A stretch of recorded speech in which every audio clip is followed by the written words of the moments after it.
May 24th, 2013. The idea is alive. It's alive. Living my discovery and experiencing the research had me becoming more excited as the days roll closer and closer towards the big jump. Or should I say the big roll. I felt like I was my own live experiment, and I was overly excited to be rolling away from everything and rolling towards nothing. The city life and all of her mazes of uncertainty were dismissed in the cycle of my thoughts as fast as I could acknowledge them. I began to think and see and dream about what I desired as a result of living life on the road. I had to rebalance my thoughts to include the beauty and the freedom and the power that should accompany my caution when in the pursuit of happiness.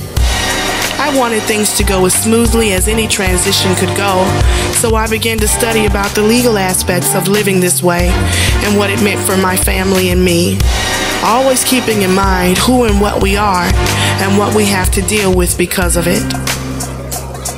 I decided to return to the impacting practices of homeschool for my children because laws governing homeschools are governed by your state. I decided to keep Illinois as my home state because Illinois homeschooling laws give the parents almost total control of the education and freedom to engage in it however you see fit. The less interference, the better. I also decided to keep all my vehicles and my mailing address and medical doctors all in Illinois because of the familiarity I have with the politics there. I didn't feel like learning another state's political shenanigans while I was in the process of detaching from it all anyway. I looked up information regarding weapons and how to protect my family, and when you live life on the road, you have to take into consideration the politics of the state you want to be in, and if you fare well in that state. I won't reveal any information in regards to how we prepared in that particular area, because every state has their laws that govern what is criminal or not, so please, get educated thoroughly in this area if you decide to carry protection. My best friend put their life on hold to help and join us in this journey of learning life as it's presented. They sacrificed a lot to share in this journey, and for this, I will forever, ever be grateful. We have visited so many RV dealers and sellers and shows and conferences on off-grid living that each ounce of information had us constantly perfecting and changing our plans. We soon realized that there was just no possible way to have a reservation for perfection when it comes to preparing to live like this. So we decided to focus on our needs versus our wants. We all had to downsize the evidence and support of our existence into standard-sized suitcases.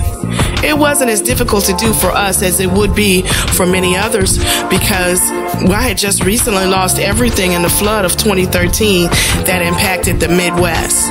I mean, I was already the type of woman that only wore the same 4 pair of shoes when you see me. I only owned 1 purse, and I wasn't really big on clothes. I mean, my motto is all black pair of pants or a long, comfortable skirt. You really need anything else in life? I mean, don't get me wrong.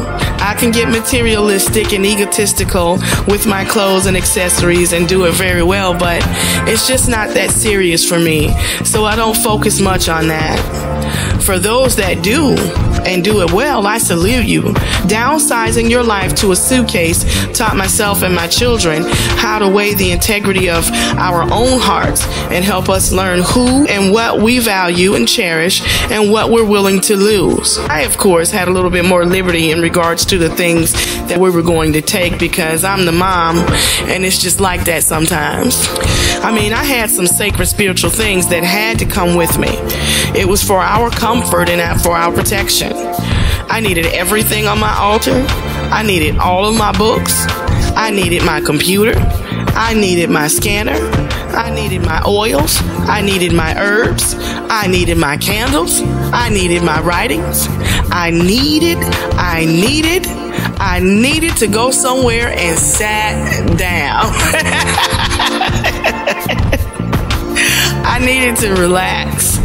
Downsizing your possessions will upgrade your inceptions and your blood pressure if you let it. We eventually come to grips of what we can take and what we must detach from, and we give ourselves times to do so accordingly. I didn't think it was fair of me to completely unplug my children from their world of which they were born into. I wanted my children to be able to afford themselves the experiences that they wanted to have while we were living this way. I feel like you can find balance in everything if you wanted to, including video games and comic books and movies. So it was important to me that my children were as comfortable as possible, because their comfort is the price I had to pay for peace of mind and heart. They initially had a very bad response to leaving their friends and family behind. They had just began to establish themselves as a person and develop friends and embrace a personality. They were not happy about it initially. It had to grow on them. There was nothing really that I could have said now that I sit and think about it. There was nothing I could have told them that would have made them feel better about it. All I could do is what I did do. I had them share the dream and imagine it with me. This was not their dream, it was mine. So I had to share it with them. I had to let them see that this dream included them, along with the little gypsy mud work under the pillow. In no time, they were on board, even if only to be supportive of me. They reduced the resistance to almost none at all. I had to make sure my children were happy by any means necessary. That was my way of dealing with them, dealing with what we were about to do. I was diagnosed with asthma at the age of 37, and it had begun to take its toll on my ignorance because I was unfamiliar with the actual symptoms of it on a personal level.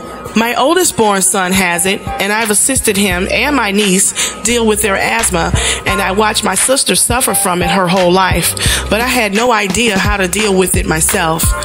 My asthma was accompanied with hypertension, anxiety disorder, and high blood pressure. All reasons for me to learn how to relax and love life, because my body was showing me that I was saying love more than I was living it. So I had to change. I had to make sure that we got our health in order in regards to doctor visits and medications or diagnosis. I ignored a lot of things over the years that I should not have, that made my initial RV experience less comfortable than it could have been, and there were many nights in the ER that could have been avoided had I just taken care of the source of my discomforts. I should have prepared better with what I needed and what my family needed in regards to health and wellness checks. My son was having some neurological difficulties that were alarming that I knew I couldn't ignore. I had it checked out and some testing done, but once I got the clear, I didn't revisit anything about the initial scare. I would not recommend anybody take this for granted. Preventative care is truly the best medicine. Doesn't matter if it's just an eye exam, dental cleaning, or yearly chiropractic exam.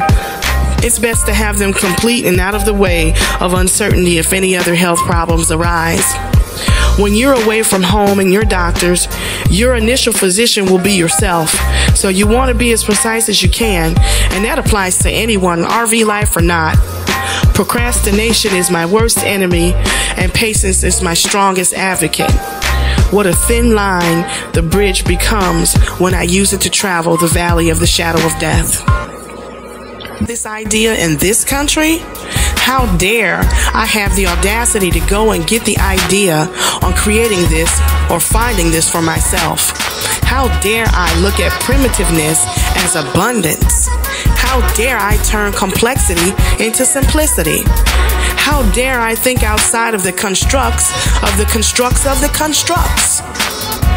In order to live this lifestyle, you have to continuously think outside of the constructs of the constructs. And at the source of that, you will find you, the soul that depends on your decisions to be, according to your experience and how you perceive them.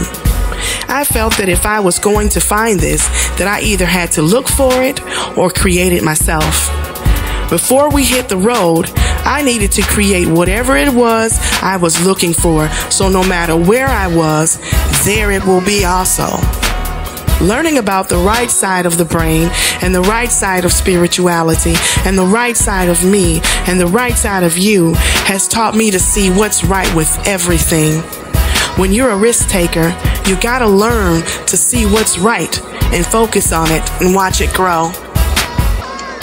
I had done the math on how expenses and financial obligations were going to be reduced to at least half, if not more than half, of what my monthly expenses consisted of.